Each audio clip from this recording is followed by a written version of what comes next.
Christ in this house? Yeah.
Church, my name is Mark, and we are just so glad that you are here, because he's the only king forever. Guys, the only king forever. And we're so excited that you're here. We just want to welcome you. If you're new, we just want to welcome you to this place, to this home, this place we call home, because God is going to meet you right here, because his love for you, for me, is fierce. I want you to look at someone and say, fierce. Sound of the Holy Spirit. Come on, church. Out. Yeah. You chase me down. You seek me out. How could I be lost if you have called me found? You chase me down. You seek me out. And how can I be lost if you have called me found? You chase me down, you seek me out, and how can I be lost when you have called me found? Chase me down, you seek me out, and how can I be lost if you have called me found? Like a tidal wave, crashing over me, rushing in to meet me here. Your love is fierce, like a hurricane that I can't escape, tearing through the atmosphere. Your love is fierce.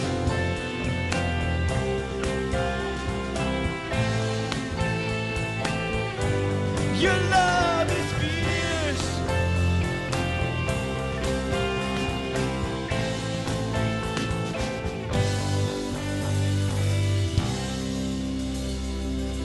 Thank you, Lord. Your love is so fierce. It's so intentional.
to Center City Church. My name is Mark. Give somebody next to you a high five, a little welcome. Say, how you doing? How you doing? Woo! Woo! And so if this is your first time here, you've never been here, you just walked in the doors, we want to say welcome to you. And we really want to connect with you. This is a place we call home, and a lot of people in here call home. And we do mountain pies, s'mores. So if you're into that, get there. Get at the Glenny's tonight. But I want to bring up, come on up. This is Brittany Solomon. Everybody give Brittany a hand. And Brittany is the director of donor relations. Joshua House, and outreach we have here at church. She's here to bring you a couple messages and things that are happening at Joshua House. Just for a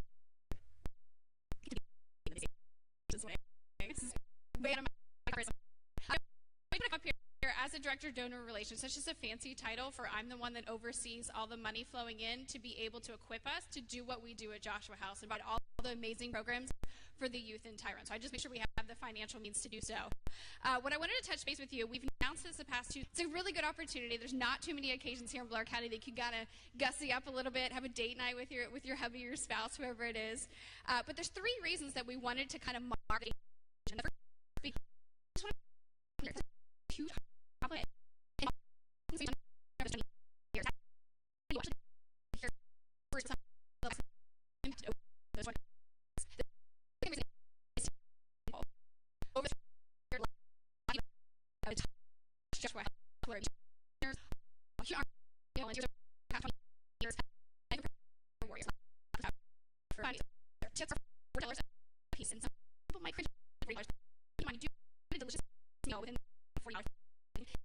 It is a fundraiser. I've been in nonprofit fundraising for a while now, and the number one thing I've learned is donors want to know where their money is going. You guys work hard for your money. They want to know where it's being invested and how many lives it's being impacted. So if we could switch to the next picture. This is a picture, we acquired the Armory down in Tyrone about 2 years ago, and we were blessed with a large open gym area for the kids to come in after school and do all kinds of activities in a large open gym space. We have a little cafe off the kitchen. We can feed the kids. But this is a room across from the office that you can see in the picture. It's pretty bad. The paint's falling off, the floors are all scuffed up. And there's actually a room on that right-hand wall there. We're going to tear down that wall, and there's another room on the other side, and make one big open space that will create a more intimate environment beyond the gym. And that's really where the connections happen with the youth outside of that. The gym kind of gets them in, draws them in for fun activities after school, but this is where the work is really done. So when we talk about after school, kids that need help with homework, this is a much more quiet space for them to do that in. We could do Bible study classes. We could do kind of more formal educational programs. But we have a lot of work ahead of us, and the great time come out.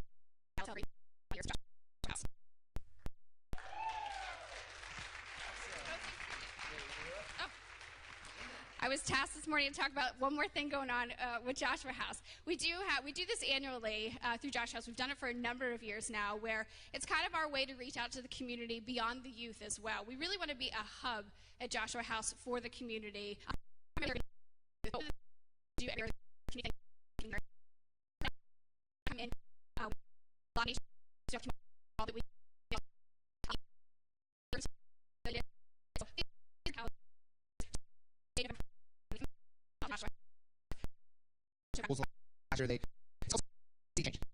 And really, the idea is to, provide city change for those schools around here for their lunch program. Some kids, they just struggle with payments and things happen at the Walt's house. If you have a question, go see him. So right now we're going to take our time offering. Do you want to get that ready? I want to share with you guys this story. When I first started reading,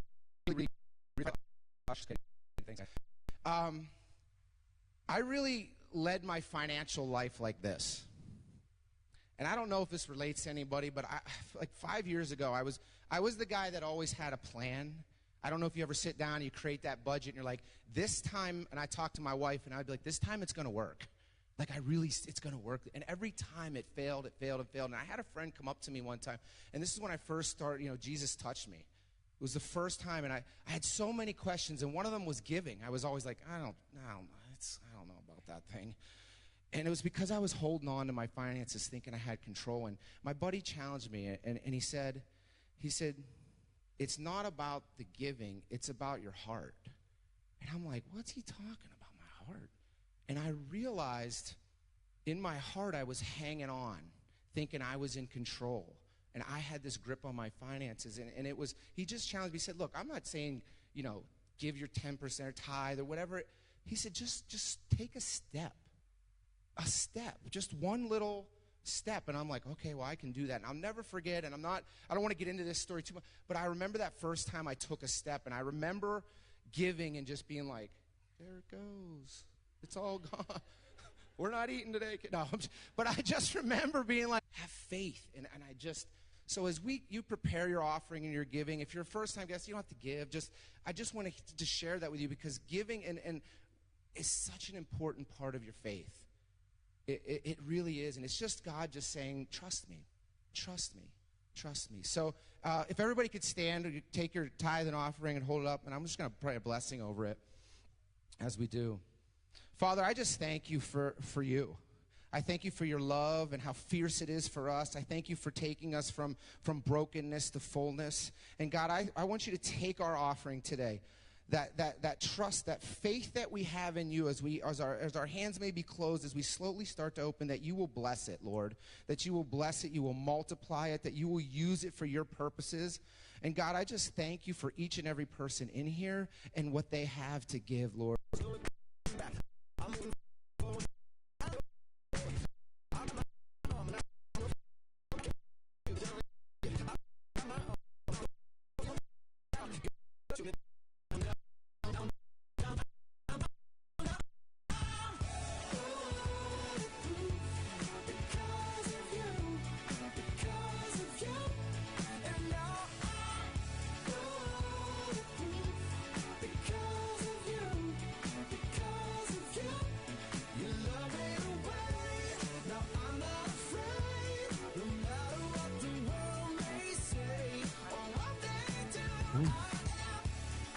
All right, well, before we get to the word, because the word is what's coming soon, and I'm excited about the word that Theron's going to bring, we're going to release our kids. So if you have anyone ages, 4 to 11? Yeah, I think that's right. They know who you are. We got amazing teachers in the back. It looks like Mr. Preston and others are waiting. Miss Joan, Brittany's back there. So if your kids, head on back to City Kids. We're going to pray a blessing, so if you could stretch out your hand towards them as they head back. Father, I thank you so much for the kids and the youth, Lord. I pray that you will just pour out your purpose upon them, Lord. Bless the teachers, bless the students. In Jesus' name, amen. Amen. Bye, kids. Woohoo. When you have 4 kids, you're like, see you guys? No, just kidding. Just kidding. Can I say that? No, I can. Well, guys, I'm so excited. First of all, it's an honor to be able to just come up and just to be able to just be here in this house. Like, it's such an honor, and Pastor Jim and Jess are just such great leaders. And you know, when you come home, usually you come home to family, and you just feel welcomed right away, instantly. And when you meet people in your life, and you're just like, man, I feel like, you ever talk to somebody, you're like, I've known you forever, but you only just met them really like just a couple months ago. And so Theron Glenny is going to be bringing the word today. And I'll tell you, when I first met Theron, I'm just like, is this the brother I never had? Like, I just felt that connection with him, and just the things that we like, and our minds, and the things. And so he's just been like this, just a brother that I never had. I just really mean that from the bottom of my heart. It's just such an honor to be able to introduce you. So Theron Glenny's bringing the word today. So Theron, come on up. Give Theron a big hand. I'm so excited.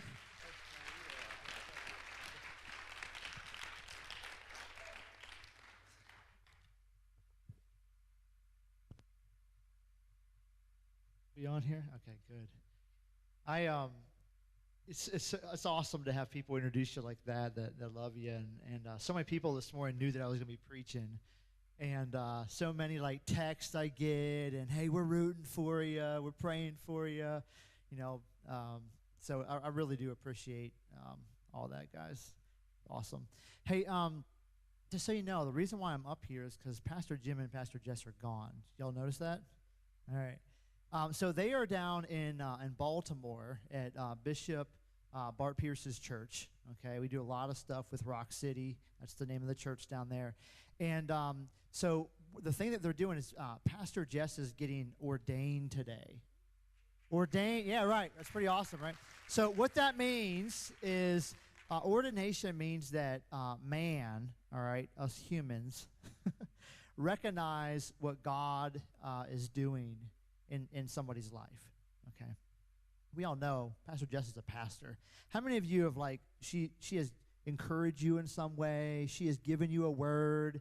I can think of so many times that Pastor Jess has given me a word. And normally, I'll tell you, normally it wasn't like a happy, awesome word. It was like a word that, like, I needed to hear. Anyone ever get a word that, like, you needed to hear? They kind of course corrected you?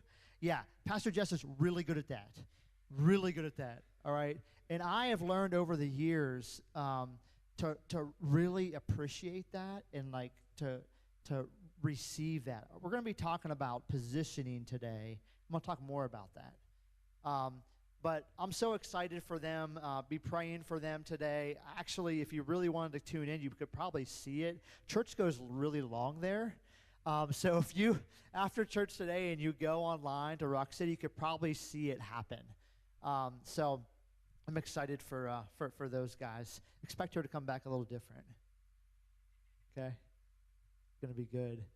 Well, I can't say enough about Pastor Jim and Jess. They have been mentors to Ms. Panay for a lot of years. And if you think about, and I don't know if you guys know this story, Brittany talked a little bit about Joshua House, but Pastor Jim, whenever he got out of college, he would tell you this. He wanted to be the next Billy Graham. All right, he wanted to travel the world, and we all know he likes to preach, and he can bring it, right? And that's what he wanted to do. But the still small voice of God said, "I want you to return to Tyrone." Do you ever get one of those God speaks to you, and you're like, "No, I don't know about that. I don't know about that." Thank God that he said yes. Thank God that his heart was positioned to say yes. And I'm thankful. And my heart connected with them pretty early on, even whenever I was a teenager. And I feel like our purpose in life is really tied. And a lot of people in this body, you could probably say that about each other. Like, our purposes are tied together in what we're supposed to do in the land and on the earth. And I'm just super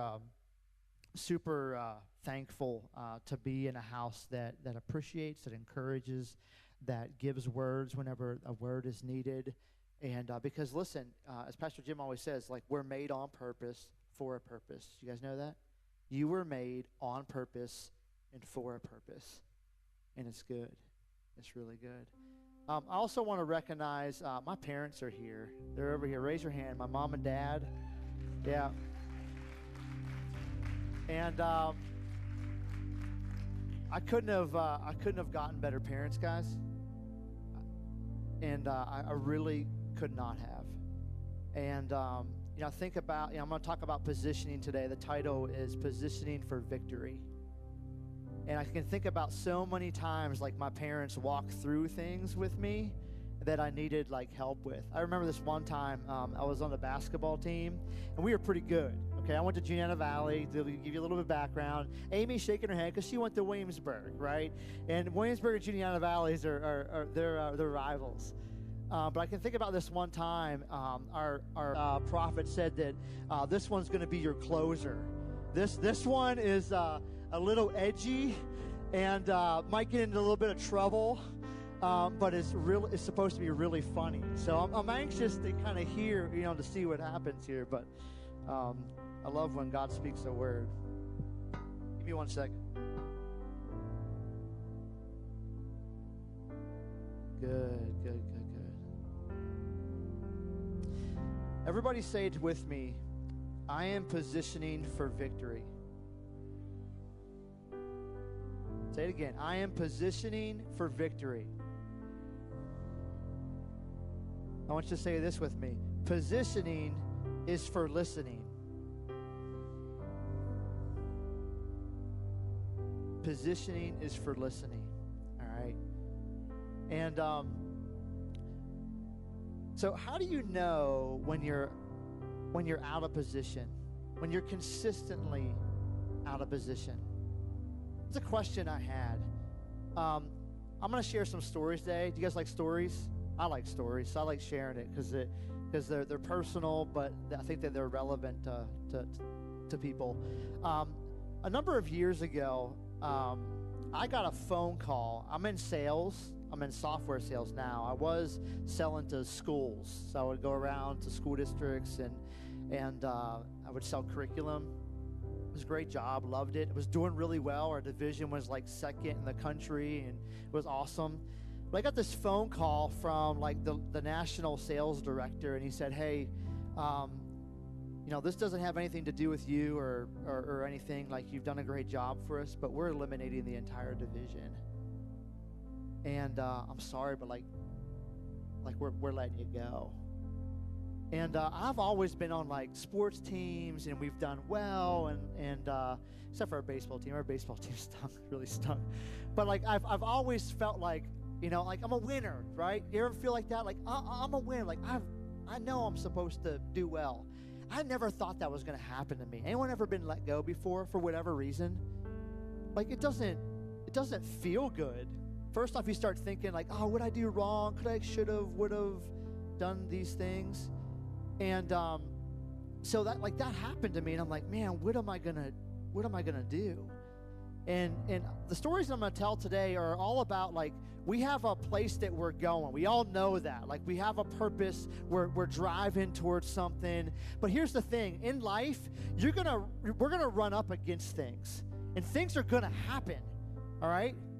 And it's all about what we do in those moments that help us get to the next place. It's all about how we position ourselves to get to that next place. Does that make sense? Right?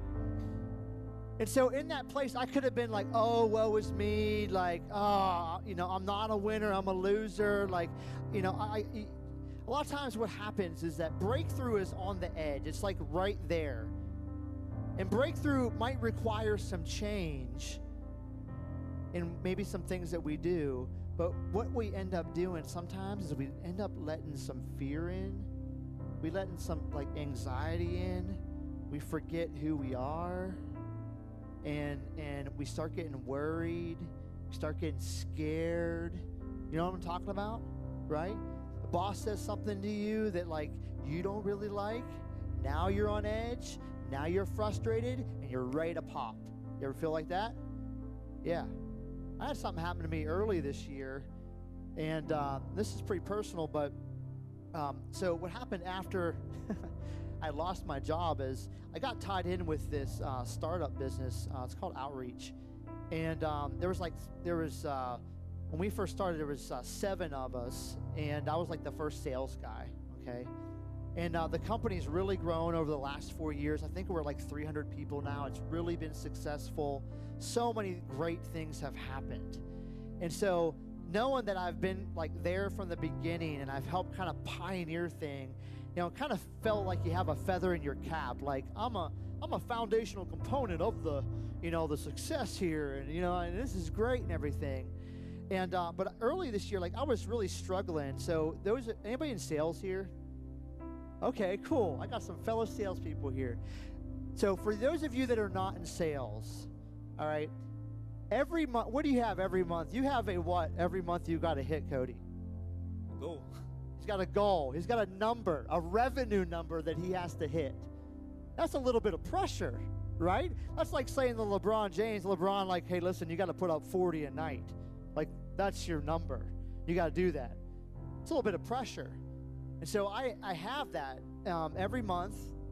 It's the beginning of November, right? So I start at 0, and I've got to produce a certain amount of money. I won't tell you how much. And so I was really struggling like early this year, and I was doing decent, but like I was not hitting my number consistently. And so my VP came to me and said, hey, listen, he's like, I don't know how to tell you this, or like, I feel really awkward doing this because you've been such a foundational component of the company, but we have to put you on a performance plan. I can't tell you how like cut to the heart I was. I was like, how do you, I mean, there's kind of a personal pride there first, right? Like I pride myself, like I've been, I've been from the beginning. I've worked hard. I've brought in all this revenue and these deals over the years. And I was like, man, this like hurts. And so do you ever like wrestle with something for a little bit? You're like, I don't know how to react to this. I don't know what to do right now. And I had a decision to make. Like I could have, again, going back to like what my parents said to me, like I could have been like, all right, like I'm done. Any of you ever go to work and you're like, you know what? I had a bad day. Someone said this to me, like I'm done. I'm out of here. And you're like thinking about the whole day. I'm walking out. This is the last time I'm coming to work. Like you think about those things. Or am I like the only one that has these thoughts? Okay, thank you. Oh my gosh. I'm looking out there and people are like, what? But like I was just wrestling, like how do I respond to something like this? And because you have those thoughts like, well, I deserve, right? That's the entitlement part. Like I deserve. I don't deserve jack, right? I'm an employee of the company, and I'm responsible. The hard facts are I'm responsible for this amount of money. And so I was really, really wrestling with that. I'm like, okay, how do I respond to this? And part of positioning, guys, is surrendering. It's surrendering. It's saying, okay, God, like I'm going to surrender to like, maybe there's something you want to teach me out of this. Maybe there's something that like, I'm supposed to learn out of this really sucky situation, okay? And you know what it took for me? It took for me like dying to my desires and like the frustrations, the fear, the anxiety. Because then, if someone came to you, Tori, and was like, hey, listen, if you don't do it, like you're out, right? There's that thinking of like, oh my gosh, well, what about my family? I've got kids, and I've got a house, and I got this, and I got that. And, what do I do, right? You ever been in a situation like that? It's so key, guys, that we position ourselves in a way where we say yes to God. We don't let fear come in. We don't let anxiety come in. It's easy to do. Listen, I'm not saying that didn't happen. I've experienced that. I'm telling you, I've experienced that. I have empathy, okay? But at the same time, we have to be able to fight that. I'm going to share a word with you today out of the scriptures to show you an example of this and what some people did, good and bad. And it's going to really set you up to be successful and position yourself for victory in your own lives and as a church, okay? Which is crucial. There's been some victories in the church lately, new houses being bought, new jobs, things like that. And this really ties in with my message today, and I want the Germinos to come up. And they've got a testimony. Why don't you give them a hand?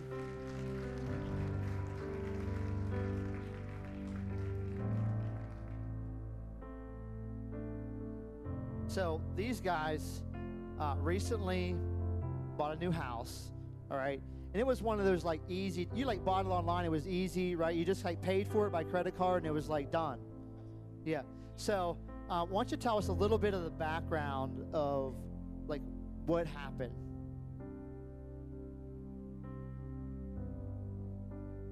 All right, so long story short, we've talked, like, we have 3 kids. We lived in a really small house, and it's perfect now, but we knew we were going to outgrow it. So we were joking around one day. I said, we're just going to have to buy a bigger house. And then about a week and a half later, comes to me and says, hey, I found this one that I really like.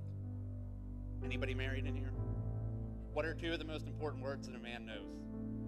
Thank you, okay? This house was way out of our price range. Like, I'm going to say $50,000 out of our price range. How did you feel, man? Because I'm starting to feel it off of you, right? So how did that make you feel? Like, oh my gosh, a new house? Yeah, my chest got a little tight, not gonna lie. But I said yes, dear, and I admitted this to her afterwards. I said I just did it to humor her. Said we'll go and look at it. Said, and when we left, I said I wanted to pick the house apart, just to like kind of knock it down and watch that dream. But it's so funny because this happened right before. Did we go and look? It was right around the time that I actually got baptized.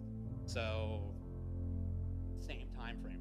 So I had just given myself over to the Lord and everything. And so we came home and we talked, and I didn't sleep at all that night. Like, I'm sitting there. I was like, if another person could be a spirit animal, Mark Melnick is my spirit animal right now. Like, I was the guy that needed a plan. I'm sitting there, like, writing down every number with, like, interest rates and everything. I'm like, I need to know exactly what we're getting into. So I didn't sleep at all. Next morning, we talk. After school, she comes and she goes, what do you think? And I said, I already called the realtor to come and look at our house. Hold on. So he called the realtor, right? That's like step one.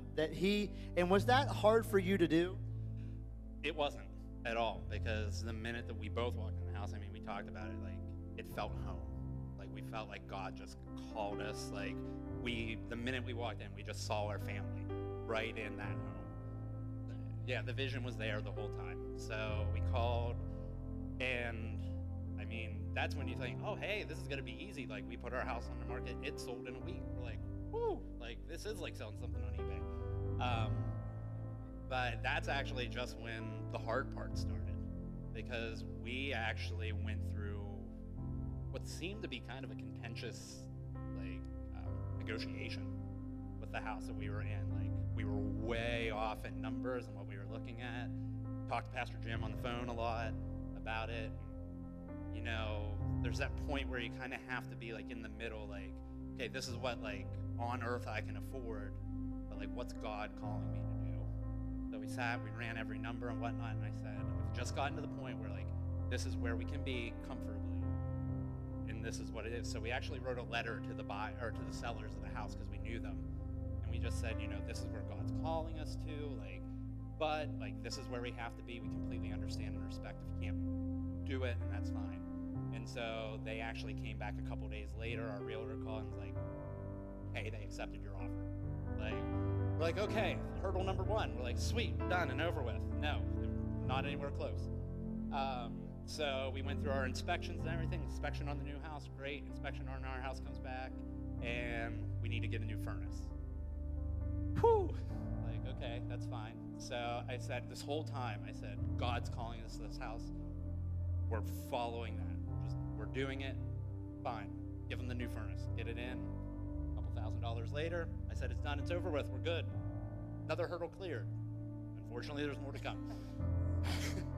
So we just keep going after hurdle, and the whole time, I kept telling our realtor, because he actually goes to CWC, and very religious, very faith-based and everything. So we just had this conversation. I said, Nate, I just feel like God's just calling us here. Like, we got to keep pushing forward as much as this is frustrating to us. So push through, and our old house was formerly in a flood zone. Well, it got taken out. I said, great, now we can sell, because somebody will actually buy it, because it won't flood. And so they come back, they go through their application process, and their lender's saying, no, your house is still in a flood zone. So the buyer's like really edgy. And I'm like, listen, I have a letter from the Department of Homeland Security saying that it's not. Like, what more evidence do you want? Like, that's pretty legit. And this was like a week and a half process where we're like, we don't know if we're selling a house at this point. So, like, okay, restless nights, we just keep praying on it. We're like, listen, she's a nervous wreck. Even I was too, but I just kept saying, like, and I said this to Pastor Jim a couple of times, I said, God's calling us to this house, and if he did not want it to happen, the negotiation wouldn't have even went through. Like, he would have just cut it down right there. And I said, the fact that we got past that point tells me we need to keep going forward. And so we kept going forward. Finally, got taken care of. I'm like, yes, this was our last hurdle. No, it wasn't. Okay. So they come back through. We got that done, got the furnace in. Time for an appraisal on our house. We're like, okay. Comes back a week before closing. $10,000 less than what we sold the house for. And at that point, my realtor called me, told me the number and everything. He goes, listen, I don't want you walking on the house. I said, I'm not walking on the house. We're good. I said, God's got our back. I said, we'll be fine. I said, we figured out numbers. We'll make it work. It's fine. We're going forward with it. thinking, all right, another hurdle cleared. We weren't done yet. So they had a word. They're supposed to get the house, but there was hurdle after hurdle. How many times do you feel like you needed to give up, or you wanted to give up? Every time I felt like we were tested, I felt it would just be easier to give up. But obedience. I mean, you have to. If God gives you a word, you need to be obedient. You got to follow it, whether it's going to be a hardship on you or not. He's going to get you through it. The hurdle after hurdle, it had a word. It was obedience. But I would say that your heart was positioned to follow the word. Now, I remember you saying let's talk about the last hurdle, okay? Like the last night and what happened. Last hurdle. All right, so Theron knows about this one because he got a text that night. So the night before closing, this was literally 12 hours before closing on our house. They came and did the last walkthrough. So this was trick-or-treat night. We just went out. We had our kids out. We're like, oh, this is great. 8:30 at night, realtor calls. He goes, hey, the husband just walked through, and he's really livid right now because of some other stuff that they found in the house that we had disclosed, and they just found it again. He goes, they're actually talking about walking on the deal. He said, okay. And at this point, I'm just in my mind, I'm thinking, what's going on here? And I'm like, okay, what do we need to do? He goes, I don't know. He goes, just pray on it. He goes, I'm going to talk to the other realtor. Said, okay. So we're both a nervous wreck. And I text Theron and Pastor Jim. She's talking to Pastor Jim. They were giving us words to pray on and everything. And actually, I wear a bracelet, and it's so funny. Side note, I have the coolest principal in the world that I work for. I teach at Bellwood. She gave us these wristbands at the beginning of the year, all with scripture quotes on it. And mine is Jeremiah 29:11. It says, I know the plans I have for you, says the Lord. They're plans for good. So I just keep looking at it. Okay, there's a reason I was given this. There's a reason we went through this. Calls me back at 10:30 at night.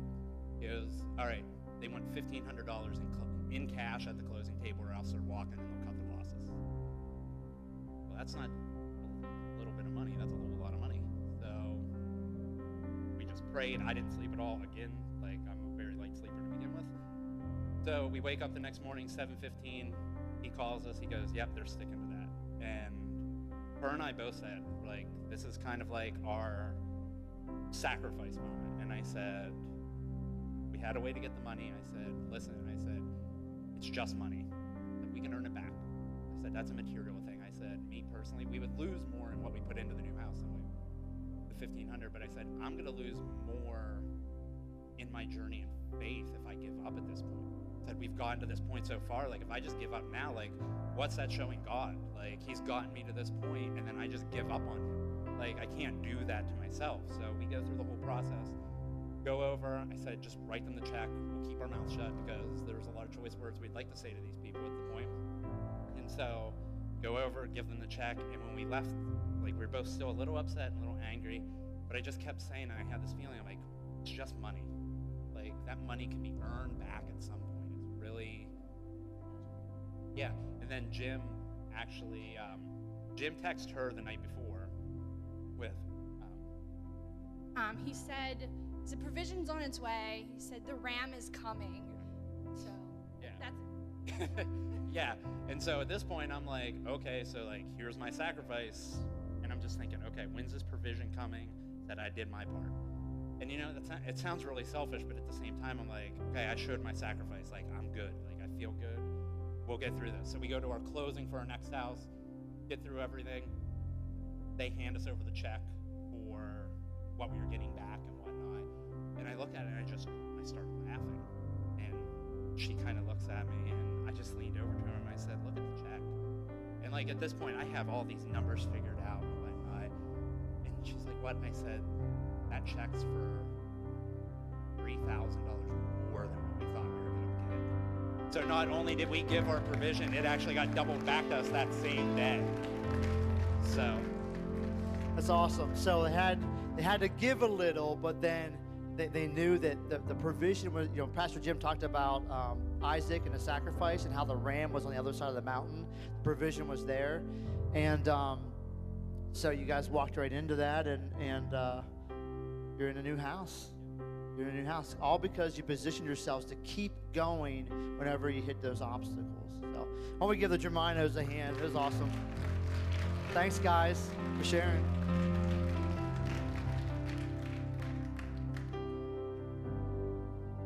All right. So a potential change in your life could be your breakthrough. It could be your breakthrough, okay? May not be, but it could be, all right? But if a change and potential breakthrough isn't embraced, into the promised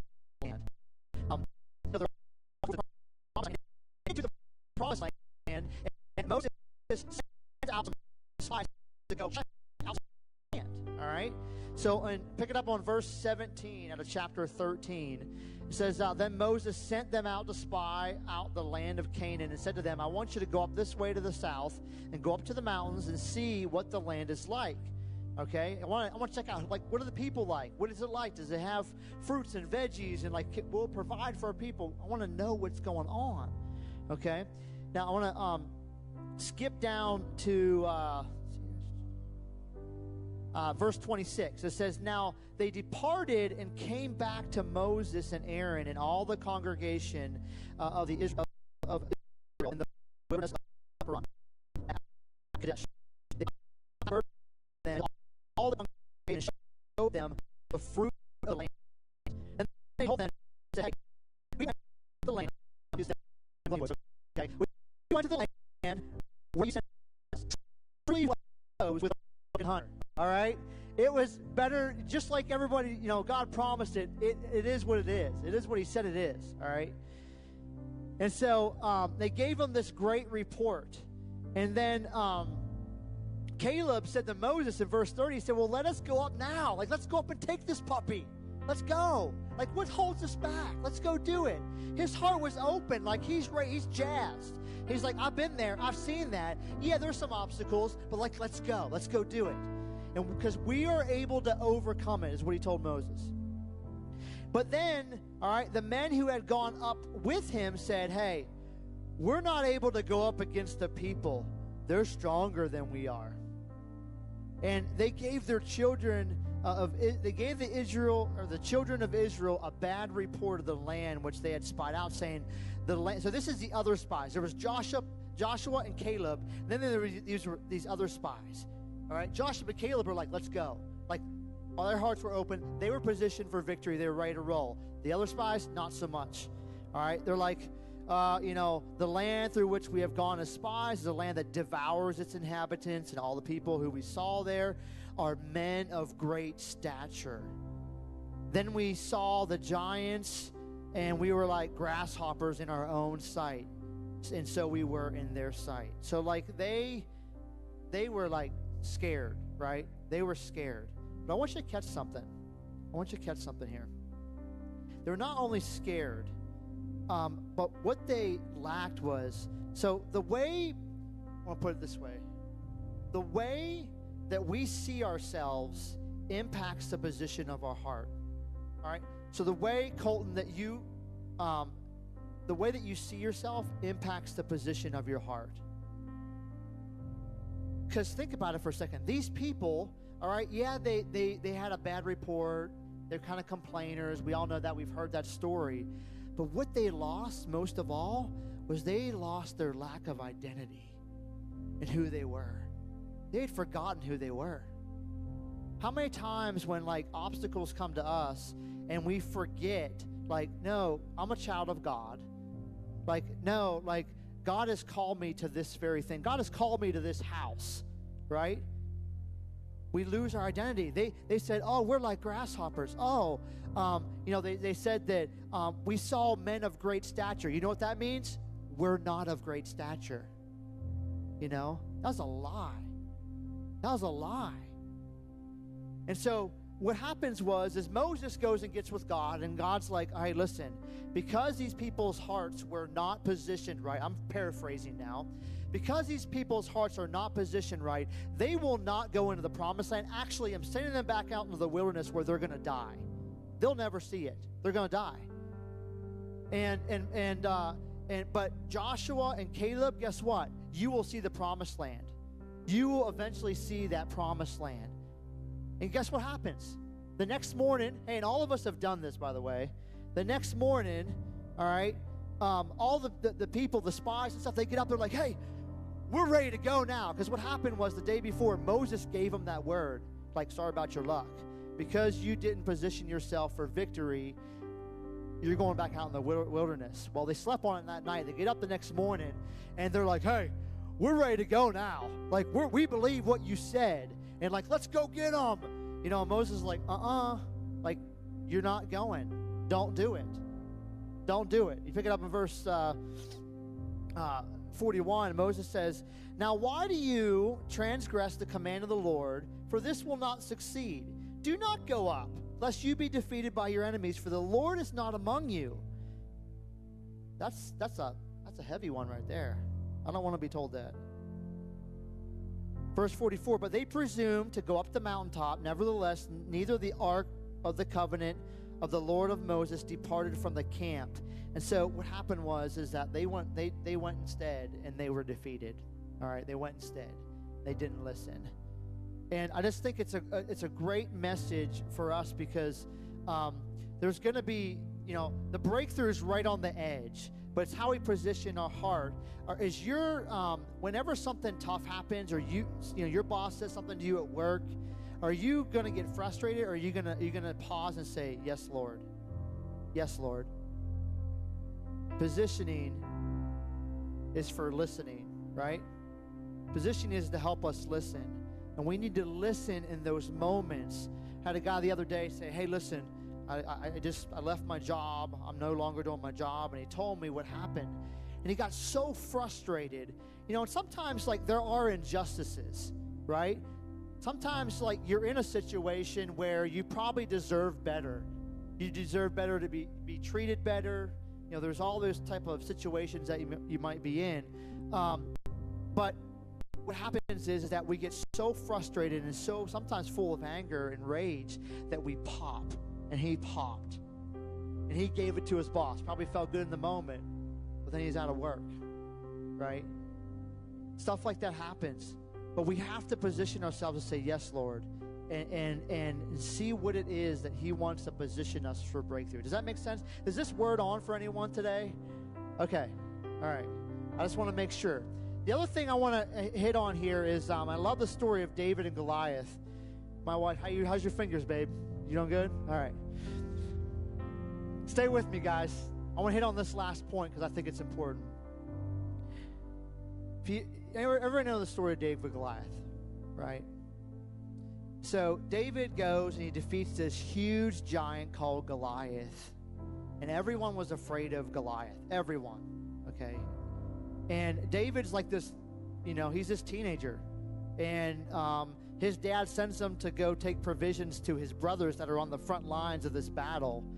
And so he goes and he hears this giant, like, saying all these things to the people of Israel, and like calling them dogs and all this different stuff, right? And he's like, and something rose up inside of David, and David was like, what the heck? Like, who is this guy doing this? Defying the armies of the living God is what he said. Who is this guy? All right? And so David said to Saul, which is the king there, all right? Remember, no one wanted to fight this dude, all right? This teenagers, do you hear me right now? All right, this teenager's like, says to King Saul, I want you to catch this, let no man's heart fail because of him. Your servant will go and fight this Philistine. That's pretty bold, right? And Saul's like, yo, listen, dude, like, you're not able to go up against this guy and fight with him. You're a teenager, right? And he's been a man of war since he was young. And David's like, well, listen, I used to keep my father's sheep, and I've killed the lion and the bear, and I'm going to, like, take this guy out. And so, like, he knew who he was, all right? He knew who he was, that identity piece. Remember that? So David could have went and got scared just like everybody else, but he was positioned. He was positioned to say, yes, Lord. Like, I'll do it.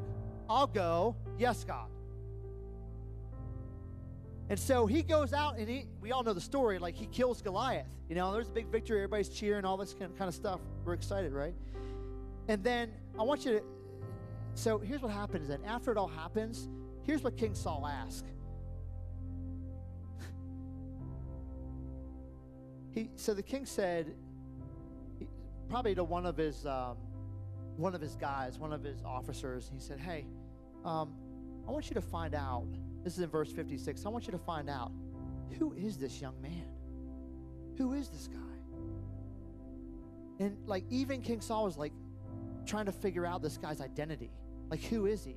Because what you may not know is that years earlier, when David was taking care of the flock, his dad's flock of sheep, what you may not know is this, is that a prophet named Samuel came to town, and he was looking for the next king of Israel. And he looked at all of David's brothers, and he went one by one, and God kept saying, no, that's not him, that's not him, that's not him, not him. They're like, hey, do you have any more brothers? And Jesse, his dad's like, yeah, he's out in the field, go call for David. David comes, and Samuel says, that's the next king. And he anoints him right in front of his brothers. So later on, when David went to the battlefield, and remember, he wasn't even of age to be a soldier, he comes to the battlefield, guess what? He knew who he was. I'm the next king of Israel. This guy ain't going to take us out because I'm king. And so you got a teenager that knows who he is coming to the battlefield with an open heart and position for victory because he knows who he is. Sometimes it's not about it might not be about the situation. It might be about the position of your heart. Does that make sense? Might be about the position of our heart. So even in this house, guys, we have to be open to each other. We got to be positioned to receive a word from one another, to receive encouragement, sometimes a word of correction. And I told you in the beginning of this, like, Pastor Jess is good at that with me, and I appreciate that, and I need that in my life. But we have to position our hearts right. Is that good? Does that, like, help you? Good. So I think the key is here, guys, is we have to be at a place where we're able to surrender. That's the word. All right, if we're going to position ourselves for victory, we have to learn to surrender to the Lord, to look to Him. If you start feeling those symptoms, those signs, those like that fear, that worry, that apathy, if you start feeling that kind of stuff, let that be like a signal, Kristen, put that slide up with the Penn State one. Do you guys ever watch games these days? They have these big cards they put up on the sidelines that let the team know to like what play to run. You guys ever see this?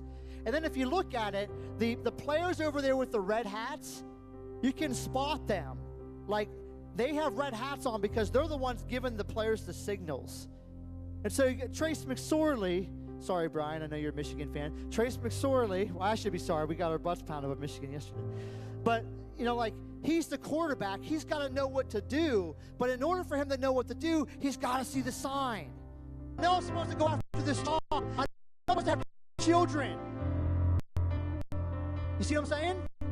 I know I'm not supposed to be in this position at this restaurant right now, but I'm supposed to be, I know I'm going someplace, and this is just a stepping stone, right? It's that faith part. It's positioning a heart. So this week, and this is a word from the Lord, because I asked God, I was like, what do you want me to talk about? And He's like, I want you to talk about being out of position.